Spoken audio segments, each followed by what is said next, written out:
Today, we're reviewing the drama thriller Hard Candy. Get ready for incredible plot twists. Haley and Jeff met in a chat room. She is 14 and he is 32. Jeff is a photographer, and his portfolio includes many pictures of different girls. Their chat was quite ambiguous and filled with numerous hints of intimacy. Despite this, Haley agrees to meet Jeff in a cafe. They agree on a time and place, and Haley arrives at the meeting before her much older date. While they are flirting at the table, a missing persons notice for a girl named Donna can be seen on the wall. After drinking coffee, Jeff buys Haley a t-shirt as a gift and tells her that he has a rare recording of her favorite band's concert at home. However, he can't invite her to his place, so he offers to send her the video by email. However, Haley insists that she should visit his house, and Jeff finally agrees. Haley is confident that she has played it safe enough and can now go home to a stranger because they met in a public place. If anything happens to her, Jeff will be found quickly. During the car ride, Haley is as happy as a child. At Jeff's house, he offers her a drink, but Haley refuses because she tries not to drink something that someone else has prepared, especially in this situation. At school, they were taught not to drink anything they didn't make themselves. She goes to the fridge, finds some vodka and orange juice, and makes cocktails for herself and Jeff. Then they start talking, and Haley learns something about Jeff's past, including that he once had fun with his model when he was younger. The walls of Jeff's house are decorated with photos of his models, and when Haley takes one of the photos, Jeff reacts strongly. The girl took a photo of Janelle, for whom Jeff seems to have strong feelings. When they are significantly intoxicated, Haley asks him to take her photos. At first, Jeff refuses, but Haley manages to persuade him. Jeff feels sick and dizzy. When he starts to take the girl's picture, he changes dramatically in his face and starts to command Haley. Then he falls down and loses consciousness. Jeff regains consciousness and realizes that Haley has tied him to a chair. She confessed that she had slipped some kind of drug into his cocktail. Haley thinks there's a reason he has so many pictures of young girls on his walls. She is sure that Jeff wanted to be closer to them, and he did it with them after the photo shoot. She figured out when his neighbors would be out and made an appointment for him on that day so that no one would disturb them.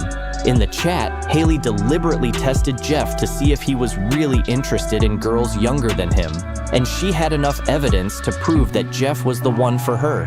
However, Haley is interested in real proof, photos or videos. So she searches the house and finds letters from Janelle. She and Jeff have been corresponding for some time, but she's not really interested in the letters. After examining the browser history, Haley realizes that Jeff recently downloaded some pictures from the internet, but they are not on the laptop. She searches the entire house and finds a gun under the bed, which she decides not to touch for now. Then Haley finds a hidden safe. She is sure that this is where Jeff keeps the most important evidence. Jeff tries to distract her by talking to her, thinking he can convince her to untie the ropes. But Haley doesn't give in. She's too smart to be fooled. Haley enters various combinations of codes and manages to open the safe. All the numbers she entered were somehow connected to Janelle. Inside are explicit photos, a disc with a recording, and one photo of a girl in clothes that Jeff took himself. When Haley let her guard down, Jeff kicked her, and while she writhed in pain, he moved into the bedroom in a chair. There, he took the gun and returned to the living room, but Haley was gone. She attacked him from behind and wrapped cling film around his face. Jeff tried to struggle, but his opponent was too strong. When he lost consciousness, Haley removed the film to prevent him from dying, and then dragged him to the table and tied him up again. When Jeff regained consciousness, he discovered that he was not wearing any pants. Haley hints that she is punishing him for the murder of Donna, the girl who disappeared. However, Jeff denied everything. He was ready to surrender to the authorities and tell them everything Haley demanded, but she realized that the punishment provided by law would be too lenient for such a man. She wanted to do something worse to him. While Haley was waiting for the right moment, she wrote a letter to Janelle to annoy Jeff and make him suffer. Jeff tried his best to talk her out of her plan. He offered her to take his money and equipment, but in exchange, leave him the most important thing. But Haley wasn't interested in his money. She was more interested in taking the most important things from grown men.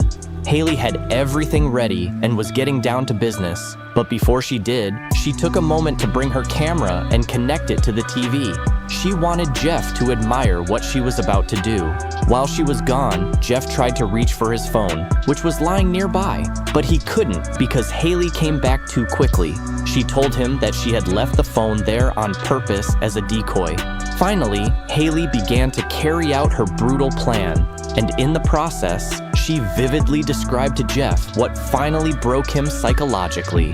When it was all over and she got her revenge, Jeff didn't care what happened to him anymore. However, Haley gave him some useful advice on how to recover from it all and then went to take a shower. Jeff tried to free himself, and he succeeded. He pulled out first one arm and then the other, untied himself, and realized that the girl hadn't done anything to him and everything was still in place. Realizing that he was unharmed, he grabbed his phone and wanted to call the police but changed his mind. Instead, Jeff took the scalpel that Haley was working with and went to her shower. But Haley had foreseen this scenario as well. She purposely left Jeff alone so that he could get free and attack her. She had a plan for that. She hit Jeff with a stun gun. It didn't work right away because he resisted, but she managed to overpower him. While Jeff was unconscious, Haley erased all traces of her presence in his house. Jeff was tough, and when he came out of the bathroom, she had to shock him again. When Haley finished cleaning, she wrote a farewell letter on behalf of Jeff. She called Janelle, introduced herself as a police officer, and asked her to come to Jeff's house.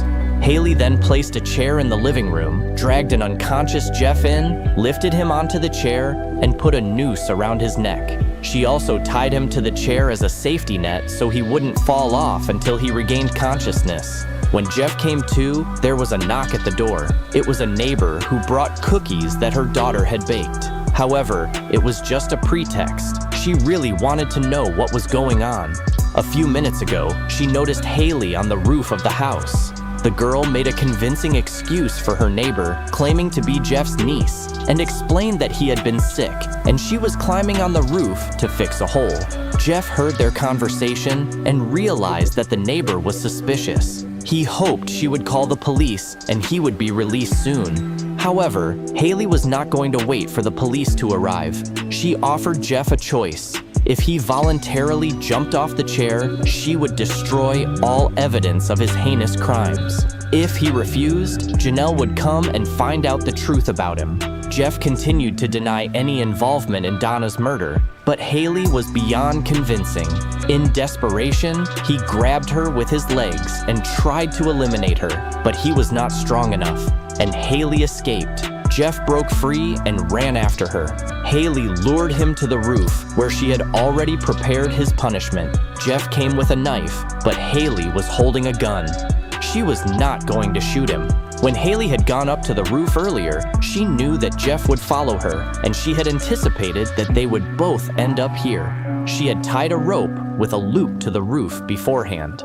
Haley offered Jeff the same choice. Either he would put on the noose and jump off the roof himself, or Janelle would find out the truth about him. In desperation, Jeff admitted that he hadn't killed Donna, but had watched his friend do it.